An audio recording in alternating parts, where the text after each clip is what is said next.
जय श्री राम। तुलसीदास जी आगे रामचरितमानस के उत्तरकांड में बता रहे हैं कि ब्रह्मलोक से सनकादिक ऋषि आदि प्रभु से मिलने आए और वो प्रभु की महिमा का गुणगान कर रहे हैं। आगे श्लोक है, ज्ञान निधान अमान मान प्रद पावन सुजस पुराण वेद वद तज्ञ कृतज्ञ अज्ञता भंजन नाम अनेक अनाम निरंजन। आप ज्ञान के भंडार, मान रहित और मान देने वाले हैं। वेद और पुराण आपका पावन सुंदर यश गाते हैं। आप तत्वों के जानने वाले की हुई सेवा को मानने वाले और अज्ञान के नाश करने वाले, हे निरंजन माया रहित, आपके अनेकों अनंत नाम हैं और कोई नाम नहीं है, अर्थात आप सब नामों के परे हैं। आप सर्वरूप हैं, सब में व्याप्त हैं और सबके हृदय रूपी घर में सदा निवास करते हैं। अतः आप हमारा परिपालन कीजिए। राग द्वेष, अनुकूलता प्रतिकूलता, जन्म मृत्यु आदि द्वंद्व, विपत्ति और जन्म मृत्यु के जाल को काट दीजिए। हे राम जी, आप हमारे हृदय में बसकर काम और मद का नाश कीजिए। आप परमानंद स्वरूप, कृपा के धाम और मन की कामनाओं को परिपूर्ण करने वाले हैं। हे श्री राम जी, आप हमको अविचल प्रेम भक्ति दीजिए। हे रघुनाथ जी, आप हमें अपनी अत्यंत पवित्र करने वाली और तीनों प्रकार के तापों और जन्म मरण के क्लेशों का नाश करने वाली भक्ति दीजिए। हे शरणागतों की कामना पूर्ण करके के लिए कामधेनु और कल्प वृक्ष प्रभु प्रसन्न होकर हमें यही वर दीजिए। भय भव बारिधि कुंजभ रघुनायक, सेवत सुलभ सकल सुखदायक, मन संभव दारुण दुखदार, दान बंधु समता विस्तार्य। हे श्री रघुनाथ जी, आप जन्म मृत्यु रूपी समुद्र को सोखने के लिए अगस्त्य मुनि के समान हैं। आप सेवा करने में सुलभ हैं तथा सब सुखों को देने वाले हैं। हे दीन बंधु, मन से उत्पन्न दारुण दुखों का नाश कीजिए और हमें समदृष्टि का विस्तार कीजिए। आप आशा, भय और ईर्ष्या आदि के निवारण करने वाले हैं तथा विनय, विवेक और वैराग्य के विस्तार करने वाले हैं। हे राजाओं के शिरोमणि एवं पृथ्वी के भूषण श्री राम जी, संस्कृति रूपी नदी के लिए नौका अपनी भक्ति प्रदान कीजिए। मुनि मन मानस हंस निरंतर, चरण कमल बंदित अज शंकर, रघुकुल केतु सेतु श्रुति रक्षक, काल करम सुबाहु गुण भक्षक। हे मुनियों के मन रूपी मानसरोवर के निरंतर निवास करने वाले हंस, आपके चरण कमल ब्रह्मा जी और शिव जी के द्वारा बंदित हैं। आप रघुकुल के श्रेष्ठ केतु, वेद मर्यादा के रक्षक और काल कर्म स्वभाव और गुण के भक्षक और नाशक हैं। आप तरन तारन, स्वयं तरे हुए और दूसरों को तारने वाले तथा सब दोषों को हरने वाले हैं। तीनों लोकों के विभूषण आप ही तुलसीदास के स्वामी हैं। प्रेम सहित बार बार स्तुति करके सिर नवाकर तथा अपना अत्यंत मनचाहा वर पाकर सनकादिक मुनि ब्रह्मलोक को चले गए। सनकादिक मुनि ब्रह्मलोक को चले गए। तब भाइयों ने श्री राम जी के चरणों में सिर नवाया। सब भाई प्रभु से पूछते सकुचाते हैं, इसलिए सब हनुमान जी की ओर देखते हैं। वे प्रभु के श्रीमुख की वाणी सुनना चाहते हैं, जिससे सुनकर सारे भ्रमों का नाश हो जाता है। अंतर्यामी प्रभु सब जान गए और पूछने लगे, कहो हनुमान, क्या बात है? तब हनुमान जी हाथ जोड़कर बोले, हे दीन दयालु भगवान सुनिए। हे नाथ, भरत जी कुछ पूछना चाहते हैं पर प्रश्न करते अपने मन में सकुचा रहे हैं। भगवान ने कहा, हनुमान, तुम तो मेरा स्वभाव जानते ही हो। भरत के और मेरे बीच में कोई अंतर और भेद नहीं है। प्रभु के वचन सुनकर भरत जी ने उनके चरण पकड़ लिए जी और कहा, हे नाथ, हे शरणागत के दुखों हरने वाले, सुनिए। हे नाथ, ना तो मुझे कोई संदेह है, ना स्वप्न में भी शोक और मोह है। हे कृपा और आनंद के समूह, यह केवल आपकी कृपा का ही फल है। तथापि हे कृपा निधान, मैं आपसे एक दृष्टा करता हूँ। मैं सेवक हूँ और आप सेवक को सुख देने वाले हैं। इससे मेरी दृष्टा को क्षमा कीजिए और मेरे प्रश्न का उत्तर देकर सुख दीजिए। हे रघुनाथ, वेद पुराणों में संतों की महिमा बहुत प्रकार से गाई गई है। आपने भी अपने श्री मुख से उनकी बड़ाई की है तथा उन पर प्रभु आप मेरा प्रेम भी बहुत है। हे प्रभु, मैं उनके लक्षण सुनना चाहता हूँ। आप कृपा के समुद्र हैं और गुण तथा ज्ञान में अत्यंत निपुण हैं। हे शरणागत का पालन करने वाले, संत और असंत का भेद अलग अलग करके मुझको समझा कर कहिए। श्री राम जी ने कहा, हे भाई, संतों के लक्षण गुण असंख्य हैं जो वेद और पुराण में प्रसिद्ध हैं। संत और असंतों की करनी ऐसी है जैसे कुल्हाड़ी और चंदन का आचरण होता है। हे भाई सुनो, कुल्हाड़ी चंदन को काटती है किंतु चंदन अपने गुण को देकर उसे सुगंध से सुवासित कर देता है। इसी गुण के कारण चंदन देवताओं के सिरों पर चढ़ता है तथा जगत में प्रिय हो रहा है, और कुल्हाड़ी के मुख को यह दंड मिलता है कि वह आग में जलकर फिर से घन से पिटते हैं। संत विषयों में लंपट लिप्त नहीं होते, शील और सद्गुणों की खान होते हैं। उन्हें पराया देख कर दुख और पराया दुख देखकर दुख और सुख देखकर सुख होता है। वे सब में सर्वत्र सब समय समता रखते हैं। उनके मन में कोई शत्रु नहीं है। वे मद से रहित वैराग्यवान होते हैं तथा लोभ, क्रोध, हर्ष और भय का त्याग किए हुए रहते हैं। उनका चित्त बड़ा कोमल होता है। वे दिनों पर दया करते हैं तथा मन, वचन और कर्म से मेरी निष्कपट भक्ति करते हैं। सबको सम्मान देते हैं पर स्वयं मान रहित होते हैं। हे भरत, वे प्राणी मेरे प्राणों के समान हैं। उनको कोई कामना नहीं होती। वे मेरे नाम के परायण होते हैं। शांति, वैराग्य, विनय और प्रसन्नता के घर होते हैं। उसमें शीतलता, सरलता, सबके प्रति मित्र भाव और ब्राह्मण के चरणों में प्रीति होती है जो घमंडों जो धर्मों को उत्पन्न करती है। हे तात, ये सब लक्षण जिसके हृदय में बसते हो वह सदा सच्चा संत है। जो शम, मन के निग्रह, दम, इंद्रियों के निग्रह, नीति और नियम से कभी विचलित नहीं होते और मुख से कभी कठोर वचन नहीं बोलते, जिन्हें निंदा और स्तुति बड़ाई दोनों में समान है, और मेरे चरण कमलों में जिनको ममता है, वे गुणों के धाम, सुख की राशि, संत जन मुझे प्राणों के समान प्रिय हैं। आगे श्री राम जी कहते हैं, अब दुष्टों का स्वभाव सुनो। कभी भूल कर भी उनकी संगति नहीं करनी चाहिए। उनका संग सदा दुख देने वाला ही होता है। जैसे हरहाई, बुरी जाति की गाय कपिला सीधी और दुधारू गाय को अपने संग से नष्ट कर डालती है। दुष्टों के हृदय में बहुत अधिक संताप रहता है। वे पराई संपत्ति सुख देखकर जलते रहते हैं। वे जहाँ कहीं दूसरों की निंदा सुनते हैं, वे वहाँ हर्षित होते हैं, मानो रास्ते में पड़ी निधि खजाना पाली हो। वे काम, क्रोध, मद और लोभ के प्राण तथा निर्दयी, कपटी, कुटिल और पापों के घर होते हैं। वे बिना ही कारण सब किसी के से वैर किया करते हैं। जो भलाई करता है उसके साथ भी बुराई करते हैं। उनका झूठा ही लेना और झूठा ही देना होता है। झूठा ही भोजन होता है और झूठा ही चबेना होता है। अर्थात वे लेन देन के व्यवहार में झूठ का आश्रय लेकर दूसरों का हक मार लेते हैं तथा झूठी डींगे हांगा करते हैं कि हमने लाखों रुपए ले लिए, करोड़ों का दान कर दिया। इस प्रकार खाते हैं चने की रोटी और कहते हैं कि आज खूब माल खाकर आए हैं, अर्थात चबेना चबा कर रह जाते हैं और कहते हैं कि बढ़िया बढ़िया भोजन से वैराग्य है इत्यादि। मतलब यह की बातों से में ही झूठ बोला करते हैं। जैसे मोर बहुत मीठा बोलता है परंतु उसका हृदय ऐसे कठोर होता है कि महान विषैले सांप को भी खा जाता है, वैसे ही वे भी ऊपर से मीठे वचन बोलते हैं परंतु हृदय में बड़े ही निर्दयी होते हैं। वे दूसरों का दोष करते हैं और पराई स्त्री, पराय धन और पराई निंदा में आसक्त रहते हैं। वे पामर और पाप में मनुष्य नर शरीर धारण किए हुए राक्षसी हैं।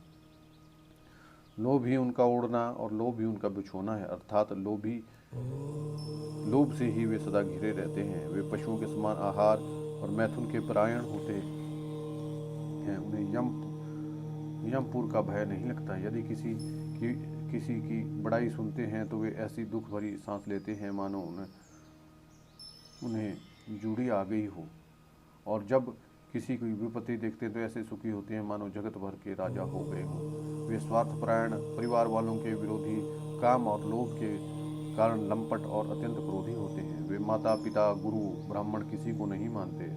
आप तो नष्ट हुए ही रहते हैं, दूसरों को भी नष्ट करते हैं। मायावश दूसरों से द्रोह करते हैं। उन्हें ना सत्संगों का सत्संग अच्छा लगता है, ना भगवान की कथा ही सुहाती है। वे अवगुणों के समुद्र, मंदबुद्धि, कामी, राग युक्त, वेदों के निंदक और जबरदस्ती प्राय धन के स्वामी लूटने वाले होते हैं। वे दूसरों का द्रोह तो करते ही हैं, परंतु ब्राह्मण द्रोह विशेषता से करते हैं। उनके हृदय में दंभ और कपट भरा रहता है, परंतु वे ऊपर से सुंदर वेश धारण किए रहते हैं।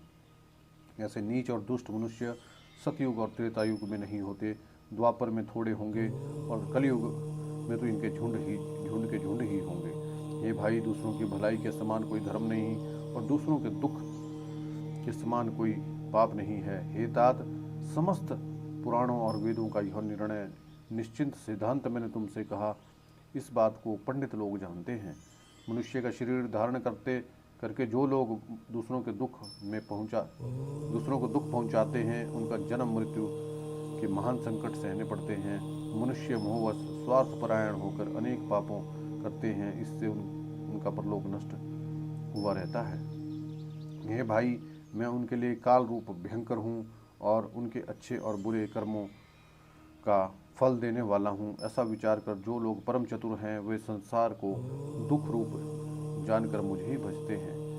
इससे वे शुभ और अशुभ फल देने वाले कर्मों को त्याग कर मनुष्य और मुनि के नायक मुझको भजते हैं। मैंने संतों और असंतों के गुण कहे। जिन लोगों ने इन गुणों को समझ रखा है, वे जन्म मरण के चक्कर में नहीं पड़ते हैं। आगे श्री राम भगवान जी कहते हैं, हे तात सुनो, माया से रचे हुए अनेक गुण और दोष हैं, इनकी कोई वास्तविक सत्ता नहीं है। गुण विवेक इसी में है कि दोनों ही ना देखे जाएं, इन्हें देखना यही अविवेक है। भगवान के श्रीमुख से ये वचन सुनकर सभी भाई हर्षित हो गए। प्रेम उनके हृदय में समाता नहीं, वे बार बार बड़ी विनती करते हैं। विशेषकर हनुमान जी के हृदय में अपार हर्ष हुआ है। तदनंतर श्री राम जी अपने महल को गए। इस प्रकार वे नित्य नई लीला करते हैं। नारद मुनि अयोध्या में बार बार आते हैं और आके श्री राम जी के पवित्र चरित्र गाते हैं। मुनि यहाँ से नित्य नए नए चरित्र देख कर जाते हैं और ब्रह्मलोक में जाकर सब कथा कहते हैं। ब्रह्मा जी सुनकर अत्यंत सुख मानते हैं और कहते हैं, हे तात, बार बार श्री राम जी के गुणों का गान करो। संकादिक मुनि नारद जी की सराहना करते हैं। यद्यपि वे मुनि ब्रह्मनिष्ठ हैं, परंतु श्री राम जी का गुणगान सुनकर वे भी अपने ब्रह्म समाधि को भूल जाते हैं और आदर पूर्वक उसे सुनते हैं। वे श्री राम कथा सुनने के श्रेष्ठ अधिकारी हैं। संकादिक मुनि जैसे जीवन मुक्त और ब्रह्मनिष्ठ पुरुष भी ध्यान छोड़कर श्री राम जी के चरित्र सुनते हैं। यही जानकर जो श्री हरि की कथा प्रेम नहीं करते, उनके हृदय सचमुच पत्थर के समान है। एक बार श्री रघुनाथ जी के बुलाए हुए गुरु विशिष्ट ब्राह्मण और सब अन्य नगरवासी सभा में आए। जब गुरु मुनि ब्राह्मण आदि अन्य सब सज्जन यथा योग्य बैठ गए, तब भक्तों के जन्म मरण को मिटाने वाले श्री राम जी वचन बोले, हे समस्त नगरवासियों, मेरी बात सुनिए। यह बात मैं हृदय से कुछ ममता लाकर नहीं कहता, ना अनीति की बात कहता हूँ और ना इसमें कुछ प्रभुता ही है। इसमें संकोच और भय छोड़कर ध्यान दीजिए, मेरी बातों को सुनो और फिर यदि तुम्हें अच्छी लगे तो उसका अनुसार करो। वही मेरा सेवक है और वही मेरा प्रीतम है जो मेरी आज्ञा माने। हे भाई, यदि मैं कुछ अनीति की बात कहूँ तो भय भुलाकर मुझे रोक देना। बड़े भाग्य से यह मनुष्य शरीर मिला है। सब ग्रंथों ने यही कहा है कि शरीर देवताओं को भी दुर्लभ है, कठिनता से मिलता है। यह साधन का धाम और मोक्ष का दरवाजा है। इसे पाकर जिसने परलोक ना बना लिया, वह परलोक में दुख पाता है, सिर पीट पीट कर पछताता है तथा काल पर, कर्म पर और ईश्वर पर मिथ्या दोष लगाता है। अर्थात वह अपना दोष नहीं मानता और सारा जो है ईश्वर के ऊपर छोड़ देता है। हे भाई, इस शरीर के प्राप्त होने का फल विषय भोग नहीं है। इस जगत के भोगों को तो बात ही क्या है, स्वर्ग का भोग भी बहुत थोड़ा है और अंत में दुख देने वाला है। अतः जो लोग मनुष्य शरीर पाकर विषयों के मन लगा देते हैं, वे मूर्ख अमृत को बदल कर विष ले लेते हैं। जो पारसमणि को खोद कर बदले में खूंकुची ले लेता है, उसको कभी कोई भला या बुद्धिमान नहीं कहता। यह अविनाशी जीव अंडज, स्वेदज, जरायुज और विद्युज चारों खानों और 84 लाख योनियों में चक्कर लगाता रहता है। माया की प्रेरणा से काल, कर्म, स्वभाव और गुण से घिरा हुआ उनके वश में हुए यह सदा भटकता रहता है। बिना ही कारण स्नेह करने वाले ईश्वर कभी विरले ही दया करके इसे मनुष्य का शरीर देते हैं। मनुष्य का शरीर भवसागर से तारने के लिए बेड़ा या जहाज है। ऐसी कृपा ही अनुकूल वायु है। सदगुरु इसे मजबूत जहाज के कर्णधार खेने वाले हैं। इस प्रकार दुर्लभ कठिनता से मिलने वाला साधन सुलभ होकर भगवत कृपा से सहज ही उसे प्राप्त हो गए हैं।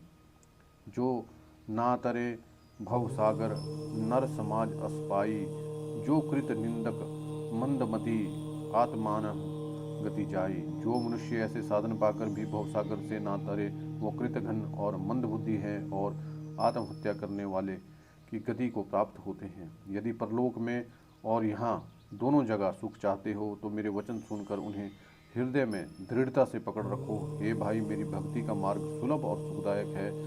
पुराण और वेदों में से गाया गया है।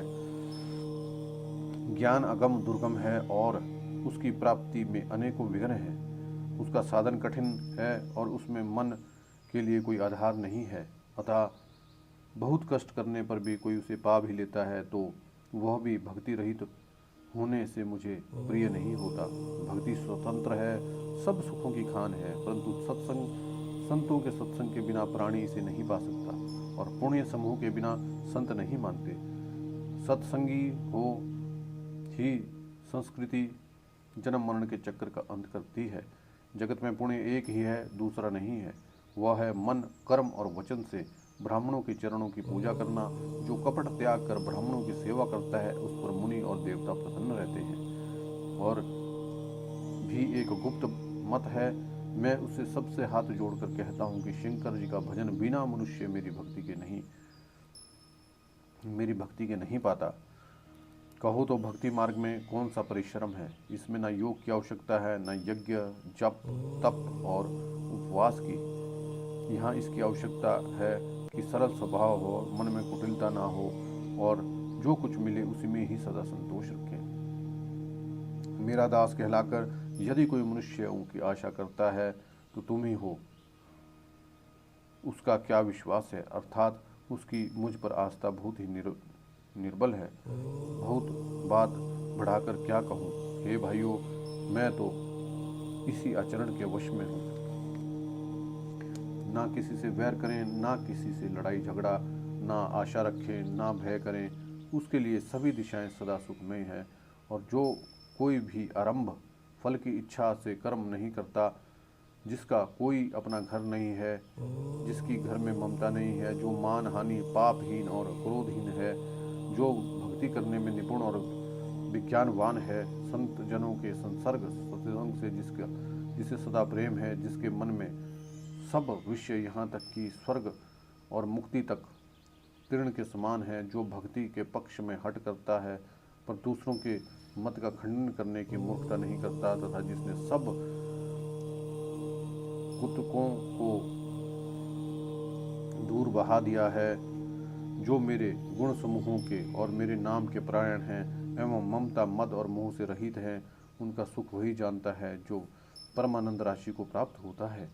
श्री राम जी के अमृत वचन सुनकर सबने कृपा के धाम के चरण पकड़े और कहा, हे कृपा निधान, आप हमारे पिता, माता, गुरु, भाई सब कुछ हैं और प्राणों से भी अधिक प्रिय हैं। और हे शरणागत के दुख हरने वाले राम जी, आप ही हमारे शरीर, धन, घर द्वार और सभी प्रकार से हित करने वाले हैं। ऐसी शिक्षा आपके अतिरिक्त कोई नहीं दे सकता। माता पिता हितैषी और शिक्षा भी देते हैं, परंतु वे स्वार्थ परायण हैं, इसलिए ऐसी परम हितकारी शिक्षा नहीं देते। हे असुरों के शत्रु, जगत में बिना हेतु निस्वार्थ उपकार करने वाले तो दो ही हैं, एक आप हैं और दूसरा आपके सेवक जगत में शेष सभी स्वार्थ के मित्र हैं। हे प्रभु, उनमें स्वप्न में भी परमार्थ का भाव नहीं है। सब के प्रेम रस में सने हुए वचन सुनकर श्री रघुनाथ जी हृदय में हर्षित हुए। फिर आज्ञा पाकर सब प्रभु को सुंदर बातचीत का वर्णन करते हुए अपने अपने घर चले गए। शिव जी कहते हैं, हे उमा, अयोध्या में रहने वाले पुरुष और स्त्री सब कृतार्थ स्वरूप हैं और स्वयं सच्चिदानंद घन ब्रह्म श्री रघुनाथ जी राजा हैं। एक बार मुनि वशिष्ठ जी वहाँ आए जहाँ सुंदर सुख के धाम श्री राम जी थे। श्री रघुनाथ जी ने उनका बहुत ही आदर सत्कार किया, उनके चरण धोकर चरणामृत लिया। मुनि जी ने हाथ जोड़कर कहा, हे कृपा सागर श्री राम जी, मेरी कुछ विनती सुनिए। आपके आचरणों मनुष्य चरित्रों को देख देख कर मेरे हृदय में अपार मोह और भ्रम पैदा होता है। हे भगवान, आपकी महिमा की सीमा नहीं है। वे वेद भी नहीं जानते, फिर मैं किस प्रकार कह सकता हूँ। पुरोहिती का कर्म पेशा बहुत ही नीचा है। वेद पुराण और स्मृति भी इनकी निंदा करते हैं। जब मैं उस सूर्यवंश की पुरोहिती का काम नहीं लेता था, तब ब्रह्मा जी ने मुझे कहा था कि हे पुत्र, इससे तुम आगे चलकर बहुत लाभ होगा। स्वयं ब्रह्म परमात्मा मनुष्य रूप धारण करके रघुकुल के भूषण राजा होंगे। तब मैंने हृदय में विचार किया कि जिस के लिए योग, यज्ञ, व्रत, दान किए जाते हैं, मैं इसी से कर्म से पा जाऊंगा। तब इसके समान कोई दूसरा धर्म नहीं होगा। जब तप, नियम, योग अपने अपने वर्णाश्रम के धर्म श्रुतियों के से उत्पन्न वेद विहित बहुत से शुभ कर्म, ज्ञान, दया, दंभ, तीर्थ स्थान और जहाँ तक वेद और संतों ने धर्म कहे हैं, हे प्रभु, अनेक तंत्र, वेद, पुराणों को पढ़ने और सुनने का सर्वोत्तम फल एक ही है और वो सब साधनों में भी यह एक सुंदर फल है कि आपके चरणों में सदा सर्वदा प्रेम हो।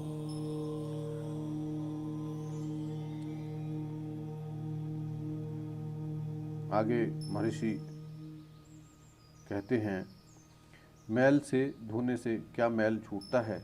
जल के मथने से क्या कोई घी पा सकता है? उसी प्रकार हे श्री रघुनाथ जी, प्रेम भक्ति रूपी निर्मल जल के बिना अंतःकरण का मल कभी नहीं जाता।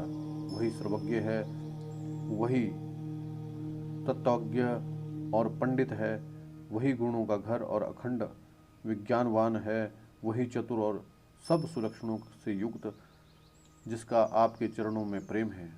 हे नाथ, हे श्री राम जी, मैं आपसे एक वर मांगता हूँ, कृपा करके दीजिए। प्रभु, आप अपने चरण कमलों में मेरा प्रेम जन्म जन्मांतर तक कभी न घटे। ऐसा कहकर मुनि वशिष्ठ जी घर आए।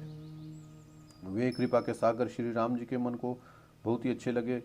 तदनंतर सेवकों का सुख देने वाले श्री राम जी ने हनुमान जी और भरत जी आदि भाइयों को साथ लिया और फिर कृपालु श्री राम जी नगर के बाहर गए। वहाँ उन्होंने हाथी, रथ, घोड़े मंगवाए। उन्हें देखकर कृपा करके प्रभु ने सबकी सराहना की और जिसने चाहा उसको वही उचित जानकर दिया। संसार के सभी श्रमों को हरने वाले प्रभु ने हाथी, घोड़े आदि बांटने में श्रम का अनुभव किया और श्रम मिटाने वहाँ गए जहाँ शीतल अमराई आमों का बगीचा था। वहाँ भरत जी ने अपना वस्त्र बिछा दिया। प्रभु उस पर बैठ गए और सब भाई उनकी सेवा करने लगे। उसी समय पवन पुत्र हनुमान जी पवन पंखा करने लगे। उनका शरीर पुलकित हो गया और नेत्रों में प्रेमाश्रुओं का जल भर आया। हे गिरजे, हनुमान जी के समान ना तो कोई बड़भागी है और ना ही कोई श्री राम जी के चरणों का प्रेमी है, जिनके प्रेम और सेवा स्वयं प्रभु अपने श्रीमुख से बार बार बढ़ाई की है। उसी अवसर पर नारद मुनि हाथ में बीणा लिए हुए आए। वे श्री राम जी की सुंदर एवं नित्य नवीन रहने वाली कीर्ति गाने लगे। कृपा पूर्वक देख लेने मात्र से शोक से छुड़ाने वाले हे कमल नयन, मेरी ओर देखिए, मुझ पर भी कृपा दृष्टि डालिए। हे हरि, आप नील कमल के समान श्याम वर्ण और कामदेव के शत्रु महादेव जी के हृदय कमल में मकरंद प्रेम रस के पान करने वाले भ्रमर हैं। आप राक्षसों की सेना के बल को तोड़ने वाले हैं, मुनियों और संत जनों को आनंद देने वाले और पापों का नाश करने वाले हैं। ब्राह्मण रूपी खेत के लिए आप नए मेघ समूह हैं और शरणहीनों की शरण देने वाले और दीन जनों को अपने आश्रय में ग्रहण करने वाले हैं। आप बाहुबल से पृथ्वी के बड़े भारी बोझ को नष्ट करने वाले, खर दूषण और विराध से वध करने में कुशल, रावण के शत्रु, अनंत स्वरूप, राजाओं में श्रेष्ठ और दशरथ के कुल रूपी कुमुदनी के चंद्रमा श्री राम जी आपकी जय हो। आपका सुंदर यश पुराणों, वेदों में, तंत्र आदि शास्त्रों में प्रकट है। देव, मुनि और संतों के समुदाय उसे गाते हैं। आप करुणा करने वाले और झूठे मद का नाश करने वाले, सब प्रकार से कुशल, निपुण और श्री अयोध्या जी के भूषण ही हैं। आपका नाम कलयुग के पापों को मथ डालने वाला और ममता को मारने वाला। हे तुलसीदास के प्रभु, शरणागत की रक्षा कीजिए। श्री रामचंद्र जी के गुण समूहों का प्रेम पूर्वक वर्णन करके मुनि नारद जी शोभा के समुद्र प्रभु को हृदय में धरकर जहाँ ब्रह्मलोक है वहाँ चले गए। शिव जी कहते हैं, हे गिरजे सुनो, मैंने यह उज्ज्वल कथा जैसी मेरी बुद्धि थी वैसी ही पूरी कह डाली। श्री राम जी के चरित्र 100 करोड़ अथवा अपार हैं। श्रुति और शारदा भी उनका वर्णन नहीं कर सकते। भगवान श्री राम जी अनंत हैं, उनके गुण अनंत हैं, जन्म, कर्म और नाम से भी अनंत हैं। जल की बूंदे और पृथ्वी के रज कण चाहे गिने जा सकते हैं, पर श्री रघुनाथ जी के चरित्र वर्णन करने से नहीं चूकते। यह पवित्र कथा भगवान के परम पद को देने वाली है। इससे सुनने से अविचल भक्ति प्राप्त होती है। हे उमा, मैंने वह सब सुंदर कथा कही जो काकभुशुंडी ने गरुड़ जी को सुनाई थी। मैंने श्री रामचंद्र जी के कुछ थोड़े से गुण बखान कर कहे। हे भवानी, सो कहो। अब और क्या कहूँ। श्री राम जी की मंगलमयी कथा सुनकर पार्वती जी हर्षित हुई और अत्यंत प्रेम और कोमल वाणी से बोली, हे त्रिपुरारी, मैं धन्य हूँ जो मैंने जन्म मृत्यु के भय को हरण करने वाले श्री राम जी के गुण चरित्र सुने। हे कृपाधाम, अब आपकी कृपा से मैं कृतज्ञ हो गई हूँ, मुझे मोह नहीं रह गया। हे प्रभु, मैं सच्चिदानंद प्रभु श्री राम जी के प्रताप को जान गई हूँ। हे नाथ, आपका मुख रूपी चंद्रमा श्री रघुनाथ जी की कथा रूपी अमृत बरसाता है। मैं, हे मति धीर, मेरे मन कर्ण पुटों से उसे पीकर तृप्त नहीं होता। श्री राम जी के चरित्र सुनते सुनते जो चरित्र तृप्त हो जाते हैं, बस कर देते हैं, उन्हें तो उसका विशेष रस जाना ही नहीं है। जो जीवन मुक्त महामुनि हैं, वे भगवान के गुण निरंतर सुनते रहते हैं। जो संसार रूपी सागर का पार पाना चाहता है, उसके लिए तो श्री राम जी की कथा दृढ़ नौका के समान है। श्री हरि के गुणों के समान तो विषयी लोगों के लिए भी कानों से सुख देने वाली और मन को आनंद देने वाली है। जगत में कान वाला ऐसा कौन है जिसे श्री रघुनाथ जी के चरित्र ना सुहाते हों। जिन्हें श्री रघुनाथ जी की कथा नहीं सुहाती, वे मूर्ख जीव तो अपना आत्मा की हत्या कर लेते हैं। हे नाथ, आपने श्री रामचरित मानस का गान किया, उसे सुनकर मैंने अपार सुख पाया। जो यह कहा कि यह सुंदर कथा काकभुशुंडी ने गरुड़ जी से कही थी, सो कोय का शरीर पाकर भी काकभुशुंडी वैराग्य, ज्ञान और विज्ञान में दृढ़ हैं। उनका श्री राम जी के चरणों में अत्यंत प्रेम है और उन्हें श्री रघुनाथ जी की भक्ति भी प्राप्त है। इस बात का मुझे परम संदेह हो रहा है। हे त्रिपुरारी, सुनिए, हजारों मनुष्यों में कोई एक धर्म का व्रत धारण करने वाला होता है और करोड़ों धर्मात्माओं में एक विषय से विमुख, विषयों का त्यागी और वैराग्य परायण होता है। श्रुति कहती है कि करोड़ों विरक्तों में कोई एक यथार्थ ज्ञान को प्राप्त करता है और करोड़ों ज्ञानियों में कोई एक ही जीवन मुक्त होता है। जगत में कोई बिरला ही ऐसा जीवन मुक्त होगा। जय श्री राम।